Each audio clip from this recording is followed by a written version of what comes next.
अच्छा जुनैद, यहीं से आपकी बात सुन के मेरे जहन में एक और सवाल आया, जबकि मैंने कहा था 2 आखिरी क्वेश्चन है, अब make it 2 more last questions.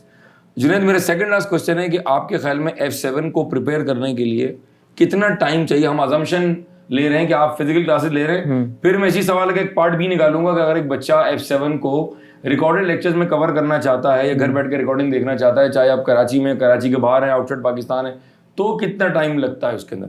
तो अगर हम बात करें क्लासेस की एट कैंपस, तो आपके ख्याल में F7 में कितना टाइम लगना चाहिए?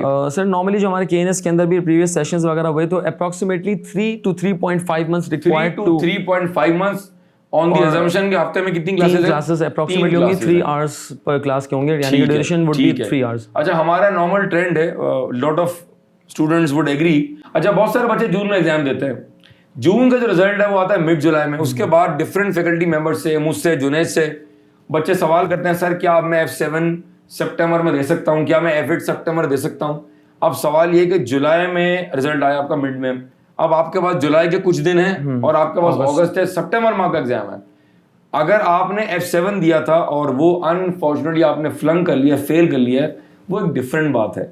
लेकिन अगर आप F7 सितंबर में फर्स्ट अटेम्प्ट देने जा रहे हैं, तो इन दोनों पर आपका क्या कमेंट होगा? फिजिकली इट्स इम्पॉसिबल, मतलब इम्पॉसिबल कहूँ या बहुत डिफिकल्ट सिचुएशन कहूँ, चैलेंजिंग है ना, चैलेंजिंग सिचुएशन, एग्जैक्टली 1.5 महीना बड़ी मुश्किल से आपके पास है, क्योंकि अप्रॉक्सीमेटली 1.5 महीना भी पूरा नहीं होगा जी। बिल्कुल ऐसे अप्रॉक्सीमेटली 100 to 120 आवर्स के लेक्चर्स तकरीबन होते हैं, यानी कि क्लासेस होती हैं तकरीबन, तो डेफिनेटली उसको 1 या 1 मंथ्स या 1.5 मंथ्स के अंदर उसको कवर करना, that is very difficult challenging task है, ना करें तो बेहतर। ऑल्दो रिकॉर्डेड पे अगर स्टूडेंट्स करना चाहें तो कर सकते हैं, लेकिन उसको फिर अपनी टाइम एलोकेशन देखनी पड़ेगी कि 120 आवर्स को अगर आप 1.5 मंथ्स पे डिवाइड करें और पर डे के हिसाब से आप अपने देखें कि कितने आवर्स के आप लेक्चर्स व्यू कर सकते हैं, आपकी रिटेंशन पावर क्या है, तो उसके अकॉर्डिंगली फिर हर स्टूडेंट अपने सिनेरियो में उसको प्लान करें। असल में ये केस टू केस वेरी करता है। एक बच्चा कहता है जी मेरा एक ही पेपर है और मैं कहीं जॉब नहीं कर रहा, मैं ट्यूशन भी नहीं पढ़ाता, मैं घर में टाइम अवेलेबल है, सर मेरे पास 40 दिन बचे हैं, 50 दिन बचे। इन दैट केस फिर जो F7 का सिलेबस 120 आवर्स का है या 100 आवर्स का है,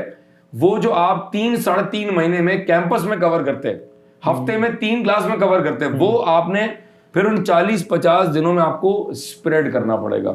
ये हर बच्चे के लिए प्रैक्टिकली पॉसिबल नहीं है, ये इम्पॉसिबल भी नहीं है, लेकिन आपको पता है कि आप कितने आवर्स लगा सकते हैं, आप कितना टाइम निकाल सकते हैं, आपका रिटेंशन पावर क्या है, आप लेक्चर्स दे के सेम डे प्रैक्टिस कर सकते हैं मेरा बच्चा, ये आप पर डिपेंड करता है। As a professional F7 teacher आप रिकमेंड करते हैं कि उस पेपर को फिर अगर कोई फर्स्ट अटेम्प्ट देने जा रहा है तो फिर वो दिसंबर टाइम, एग्जैक्टली प्रॉपर ठीक है। Junaid, last question of the session, बच्चे हमसे मुलाकात करते हैं, आपसे डिस्कस करते हैं, व्हाट्सएप करते हैं, फेस टू फेस कैंपस से मुलाकात करते हैं, सर मैंने बड़ी मेहनत की, मैंने बड़ी जान मारी, सर मैंने इतने सवाल की प्रैक्टिस कर ली और सर अनफॉर्चुनेटली मेरा F7 का पेपर जो है वो फेल हो गया। तो मेरा अगर सवाल मैं यूँ रिफ्रेश करूँ, why do people fail in F7? आपको क्या कॉमन मिस्टेक्स या कॉमन ब्लंडर्स आप बच्चों से सुनते हैं जो उन्होंने पेपर में किए हैं, या आपको लगता है कि सर ये वजह से बच्चे F7 में फेल हो जाते? जी सर, सबसे जो बेस्ट पॉसिबल या यूँ समझ लें कि सबसे ज़्यादा जो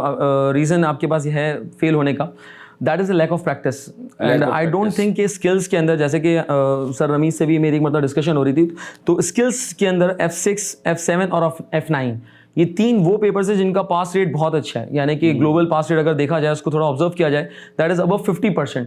तो आई डोंट थिंक कि अगर कोई स्टूडेंट प्रॉपर प्रैक्टिस कर रहा है और वो अपने लेक्चर्स को प्रॉपर्ली नोट करता है, क्लास लेक्चर्स उसने प्रॉपर्ली नोट किए गए हैं और किट के क्वेश्चंस प्रैक्टिस किए गए हैं, मॉक एग्जाम्स, टेस्ट और ACC के जितने भी रिसोर्सेज अवेलेबल है, उन तमाम रिसोर्सेज को अगर वो अवेल करता है और अप्लाई करता है, तो I think there is no way out कि वो बच्चा फेल हो सकता है। तो आप ये कहना चाह रहे हैं कि F7 को पास करने के लिए एक बच्चे को ऐसे पढ़ना चाहिए जैसा कि उसको एक प्रोफेशनल पेपर पढ़ना चाहिए, तो कोई ऐसी रीजन नहीं है कि वो इस पेपर को फर्स्ट अटेम्प्ट में पास ना कर सके, ना करे। जुनैद, सेशन के बिल्कुल आखिर में अगर आप कोई टिप्स देना चाहें, कोई ऐसी बात बताना चाहें, कोई ऐसी 2-3 अहम बातें जो आज के सेशन का टेक अवे हो कि सर F7 को पास करने के लिए मुझे कोई आप बड़ी अहम बातें बता दें। ये वीडियो उन तमाम बच्चों के लिए है जो अब F7 देने जा रहे हैं, जिनका फर्स्ट अटेम्प्ट होगा, और ये वीडियो उन बच्चों के लिए भी उतनी इंपॉर्टेंट है जो अनफॉर्चुनेटली किसी वजह से F7 के पेपर में फ्लंक हो गए और उसको री अटेम्प्ट करने जा रहे हैं। जुनैद